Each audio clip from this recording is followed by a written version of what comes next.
Sesiapa yang lalu pasti terpegun melihat kegagahan dan ketinggian Gunung Jerai.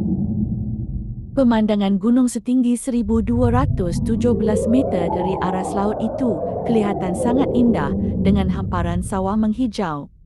Bagaimanapun ramai yang tidak mengetahui antara gunung tertinggi di Kedah itu penuh dengan misteri dan mitos yang masih belum terungkai. Bagi penduduk yang tinggal di sekitar pegunungan tersebut, pelbagai cerita kejadian aneh sering didengar oleh mereka, malah ada yang mendakwa berlaku di depan mata. Antara mitos Gunung Jerai dikaitkan dengan kedatangan Raja Bersiung yang dikatakan orang pertama membuka kawasan penempatan di kaki gunung berkenaan. Malah, kerja cari gali arkeologi menemui tapak dipercayai kuil kolam air 9 yang kononnya menjadi tempat bersiram Raja Bersiung. Pada zaman dahulu, Kedah berada di bawah pemerintahan Siam. Kebanyakan Raja Kedah menggunakan nama dalam bahasa Siam. Raja Ong Mahaprita Darya adalah salah seorang daripada mereka, namun baginda lebih dikenali sebagai Raja Bersiung. Raja Bersiung terkenal dengan tabiatnya yang suka meminum darah manusia. Mitos lain yang dikaitkan dengan Gunung Jerai adalah sebuah batu besar di atas puncak yang berbentuk sebuah kapal dipercayai disumpah Sang Kelembai. Sang Kelembai adalah gegasi yang mempunyai kuasa sakti. Namun, mitos yang paling popular bagi setengah penduduk tempatan seperti Wan Te Wan Syahari, Gunung Jerai dikenali sebagai Lubuk Bunian.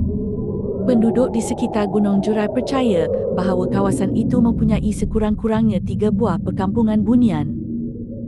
Bunian ini dikatakan akan menjelmakan diri mereka menyerupai sesiapa sahaja yang disukainya, termasuk perempuan cantik.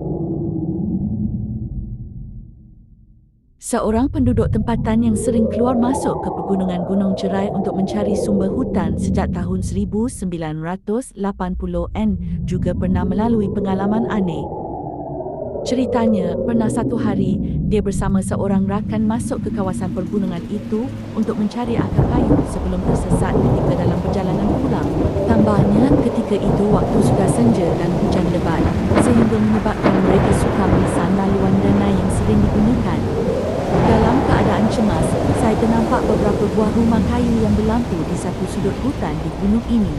Saya panggil kawan yang sedang berteduh di bawah pokok untuk pergi meminta bantuan. Lepas saya pusing balik, rumah itu sudah hilang. Selepas itu baru kami jumpa jalan pulang. Pelbagai tanda tanya bermain dalam minda dengan bulu roma meremang, katanya. Cerita mengenai bunian di Gunung Jerai juga pernah menggemparkan negara dengan kehilangan seorang pemuda berusia awal 20-an pada tahun 2000. Pemuda itu dikatakan mengikut seorang gadis cantik yang berada di gunung tersebut. Pelbagai usaha dilakukan untuk mencari pemuda tersebut, namun gagal ditemui. Setelah seminggu misteri kehilangannya heboh diperkatakan, akhirnya mangsa dijumpai mati di sekitar kawasan air terjun. Mayat mangsa ditemui dalam keadaan beri tanpa kepala dan badannya diceraikan. Dikatakan tempat pemuda itu ditemui adalah penempatan bunian, iaitu di kawasan sekitar air terjun dan telaga Tuk Syekh. Dikatakan terdapat individu yang datang ke situ semata-mata untuk bertapa dan membuat amalan tertentu. Justru orang tempatan meminta pengunjung supaya jangan terlalu taksub dengan cerita-cerita yang diperkatakan supaya tidak menjerat diri. Meskipun gunung tersebut terkenal dengan pelbagai kisah aneh, namun ia sentiasa menjadi tumpuan pengunjung, terutamanya bagi mereka yang ingin mencari ketenangan dan menikmati keindahan alam.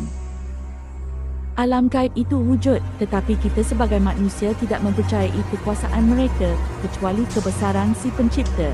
Seeloknya jagalah niat dan tidak bercakap takbur sekiranya berkunjung ke tempat penuh mistik ini.